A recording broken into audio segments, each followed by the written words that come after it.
containing a person suffering the same punishment they inflicted on others before they died. Next, on Stories of the Supernatural.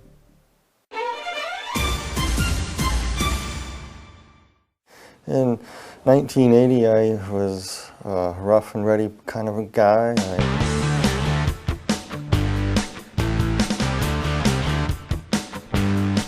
drank a lot and partied a lot, and I was moved to Tucson, Arizona, and I was working at a construction site, and one of the guys brought some water from Mexico that was contaminated, and I ended up drinking it by accident.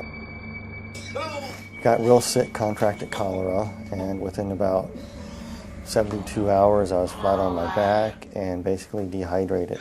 That's when I passed away. I noticed that when I passed on, that of course I wear glasses and I'm very nearsighted. I noticed that, the first thing I noticed is that I wasn't wearing my glasses and I could see clearly across the room. And when I turned my head, I noticed that my body wasn't moving. And I was lifted right out of my body and hovered over my body, looking down at myself and looking around. And next thing I knew, I went through the ceiling of the room I was in, and I was transported into a very, very, very black, dark void.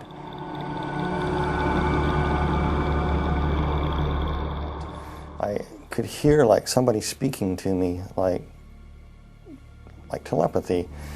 And it was explaining to me many, many things that I no longer remember, but most of the idea was explaining to you the whys of life, why there was evil in the world, why this, why, people have questions all the time. These were being answered to you as you were being transported to this light. And time you got to where the light was, you knew what happened. You know what's going on. You know what happened. You know you died. You know you're going to be judged. And everything as you're traveling, it's made so clear to you that what's happening is perfectly just and right. Oh yeah, I was going through the darkness and I was approaching the light there. And I noticed that on this rock, it was a big, huge boulder right out in the middle of this darkness. And there was a person sitting on a throne. And the individual that was sitting on it was emanating light, very, very powerful, bright light. And there was a love and compassion too, but also a firmness and fairness emanating from this person. And I'm going, who is this? And the basic question that was coming to me through this thought was, look what you have done with God's gift. It was actually Jesus was speaking this to me. He said, if I let you into heaven with what you know now, that I'm just, right, perfect, you would misuse that and keep sin alive in heaven. You can't come in. He told me it was granted to me to see a land unknown that's best forgotten, but will not be left unseen. That was it. And then he took out all these keys out of his robe, just pulled them out. And as he pulled them out, you could see the scar where the nails were kind of like in the wrist area, and it kind of pulled the bones apart. It's kind of traumatic looking. And he had these keys, and the keys were odd shapes and design. And he walked over to a place, and he stuck this key into this, looked like a gate. And a door opened. Then the veil came over, and it was dark again. I couldn't see it. All I could see was the Lord. And I was being moved toward this door, and I went through that door into a void. I mean, a tornado vortex. It was just going round and round. It was a tunnel, spinning horrendously around, just roaring and roaring and spinning and spinning and spinning.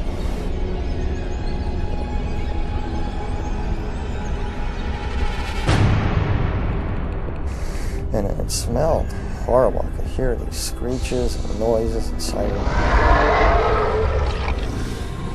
The most thing I remember the most was slurping noises and screams, and you could feel heat, really hot heat.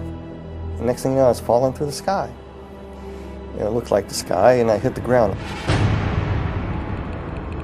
kind of hurt, and I stood up, and I looked, and I go, where am I?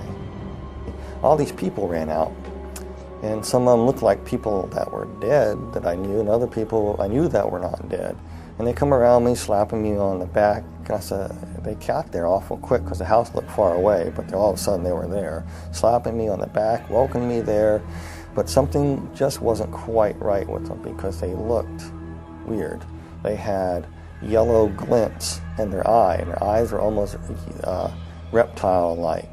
I looked over and I saw what looked like my best friend turn into somebody else. And I said, hey, wait a minute, you can't do that. You're not who you say you are. Who are you? And then all of a sudden I looked around and I go, all these people around me are not people. They begin to morph into what they were. They were ugliest creatures I've ever seen. Reptile-like, some of them, they were just god-awful, like rotting vegetables, and they were distorted and twisted, and then they were not perfect by no means. And they were just filthy, smelly creatures. And they were just starting to come at me like they're going to shred me to pieces.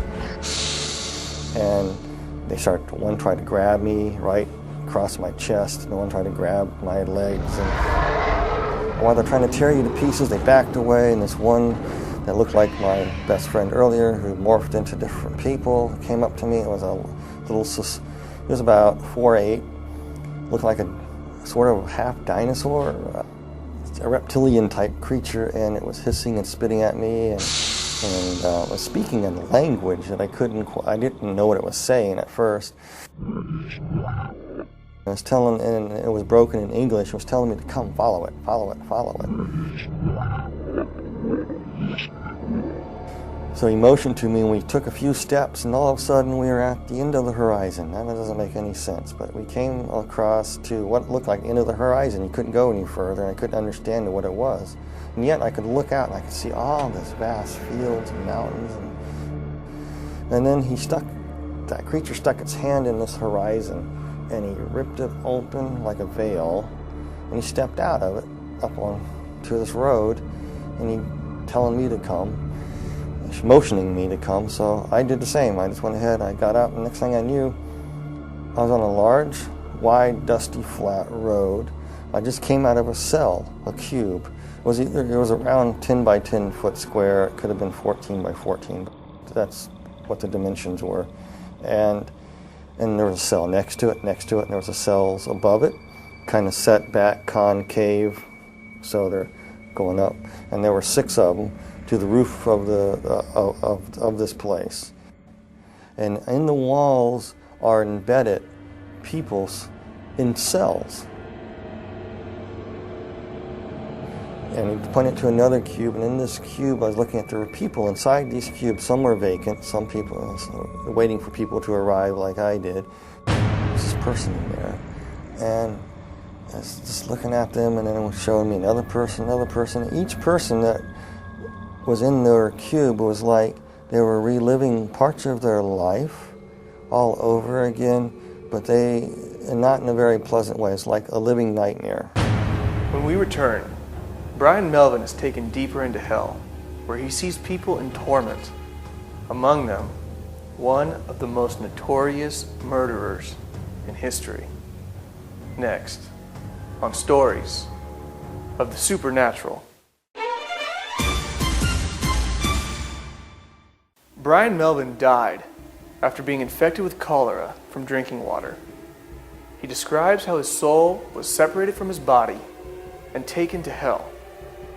While in hell, his demon guide showed him miles of cubes, most of them containing the souls of people suffering their own personal hell for their deeds during their life on earth. And as we were walking along, I realized that hell is just an enormous big place, and there's many other parts to hell that I did not see. I just saw this place called the pit. And so it says, it's been granted to thee, follow me out to the middle of the road. So he walked out in the middle of the road, and all these demons and creatures running around, and I saw all these people in various stages of torment. And some of these demon creatures inside these cubes were going in at will. And they would be attacking people in various ways. But to the people, they look like other people, or times in their lives, or they look like demons. Whatever their worst nightmare was basically what they were living. We walked along to another cube, looked inside of another individual that was there, and it reminded me of an old sailing ship. And this guy used to be a captain of the ship, and he was being flogged. Things that he did on this old sailing ship, he did it for pleasure for these people because it was his ship, and he liked to be mean to his crew, and it was being meted back to him. I noticed this being, this creature looking at me. It was in a cube at first, and the person who was looking at this creature is one of those tall creatures with the faces that went around, but it was of a beautiful purplish color in a way, kind of a beautiful creature, but hideous at the same time. And with its faces revolving around, very seductive, very, very flattering, very, very persuasive. It would try to plant thoughts in your mind, trying to tell you, why would such a good God allow people to suffer like this? It was trying to get me to curse God. I really don't know who the demon creature was. I know he had great power and authority. He either was the second in command or he could have been Satan himself. This one vortex was spinning, and a lady that had just died in a car wreck came through, and she was deposited right there. And I saw her as she arrived, and inside her cube, she saw it as the illusion of her grandmother's farm, her grandparents' farm that she loved so well as when she was growing up. And her grandmother recently passed away too, so she got in this cube, and immediately she thought she was in heaven because there was her grandmother waiting there welcoming me. The grandmother that was actually a demon that gave the illusion of being the grandmother said, "Dear Pudding, you made it to heaven. I'm so glad you're here." And she really thought that she was in paradise. But there was a darker side to her. She would make her children be what she wanted. Her children wanted something else. She wanted them to be this. And if they didn't do it her way, it was the fist. It was verbal abuse. It was cutting down. So as she sat down, I was watching it, and the tree's limbs just grabbed her. And then she realized she was not in paradise. And as we passed some cubes, there were people inside, and they were trapped in flames. And it was like their skin was still intact, but they were burning. And there was an individual, and he was playing pool. And this guy was a child serial killer, but he lived in the 1940s. But he was in this pool hall playing this pool before the punishments would commence again. He thought he had a break. And then these people in there would torment him and come and run and just grab him and tear him up. And out of the sky I could see this big demon coming down. It reminds me of a snake. He just gobbled him and swallowed him. Then all these other little demons came up and said, that's no fair. We didn't have our chance with him yet. Regurgitated him back up. He was whole. I know this sounds really bizarre, but that's what happened. Then all the other little demons, little teeny things, about 3 foot tall, just jumped on him. And he was powerless. And they were beating him and clawing him. And there was no rest for this guy whatsoever after that. It was constant torment. Everything that he ever done was being justly put back to him. I came to a cube, and I was looking at this, and this was a woman. She was dressed in fine garb. She was a temple prostitute, basically what it was. And she was somebody who died in Corinth around 69 AD. For a price, she would have a newborn son. For some reason, their religion was some strange thing. When you have a newborn son, you can offer it into a statue, and there's flames underneath the statue. You put the baby on the statue, and basically the baby would be cooked. And here she is in this temple. There was no let up to her torment. It was almost like all the little babies that she burned that were hers and other people's were tormenting her, mocking her, pouncing on her, just crawling and tearing her up. And she just screamed, and I had to turn away and walk.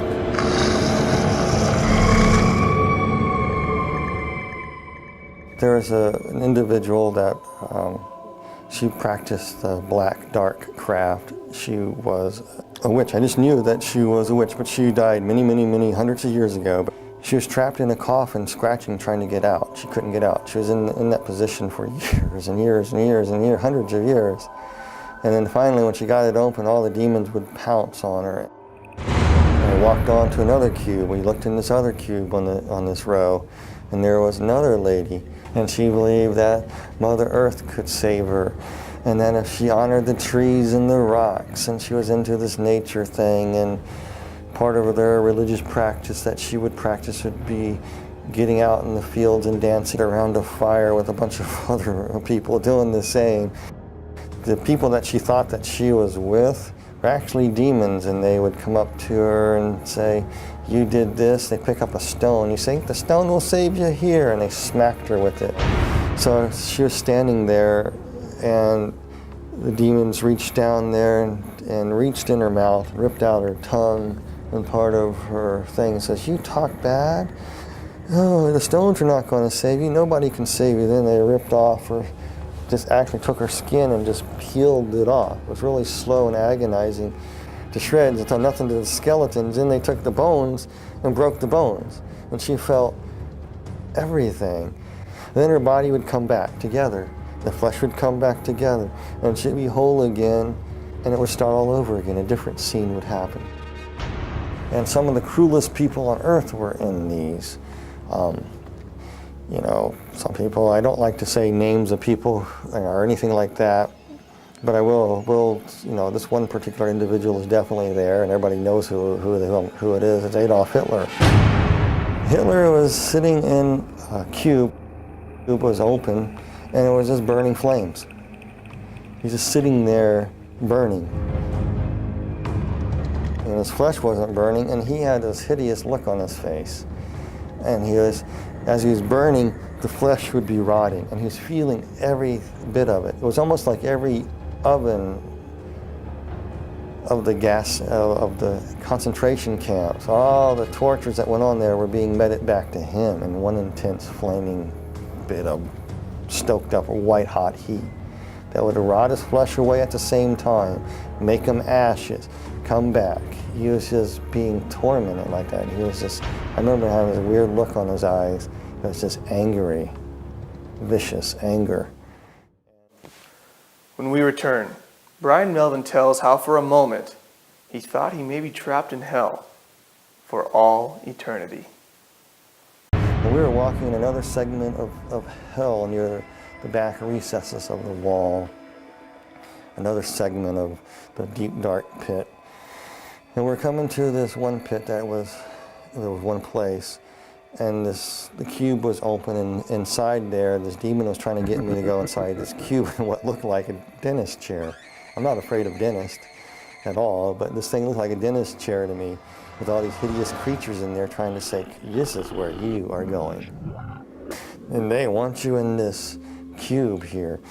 And they were trying to get me in there, and I didn't want to go. And this part is very hard for me, because you got to understand, you are so scared. This whole time you're there, you're just saying, "Jesus Christ, Jesus Christ, Jesus Christ." By that time, I was probably saying "Jesus Christ" so fast, Jesus Christ so fast, that it was a blur. That's all I can say. They wanted me in this cube, and I was scared. I didn't want to go in this thing. And like I said, throughout the whole time, you felt a connection with somebody from above, the Lord. And then all of a sudden, you could feel something coming for you. I was so petrified, I couldn't distinguish what it was. You could feel the footsteps walking behind you, and the ground thundering. And as it closer, whatever it was walking behind me. And I was too scared to turn away to see who it was, because I didn't want these things to rush me and grab me. And all of a sudden, they started coming toward me. And then the presence got right behind me, and they all scattered. And that purplish, big, tall, demonic creature, the regal creature, kind of backed slightly away and kind of bowed and kind of walked out, just kind of slithered on into the mist, into the darkness of hell. And the Lord was carrying me up.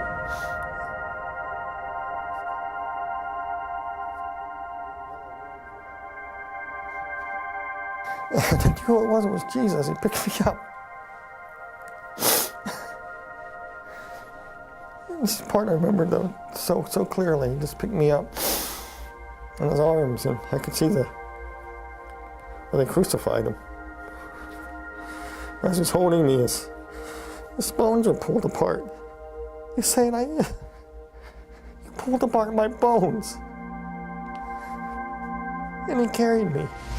And kind of floated through the air and went through the center of the bottomless pit. I went straight up. I remember bits and pieces of being taken to a hospital and waking up in a hospital room. And nurses poking me. And when I woke up out of this thing trying to breathe, I grabbed the doctor and said, I'm not in a cube, am I?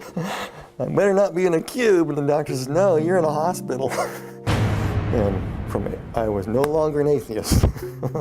There was a God, there is a heaven, and there is a hell.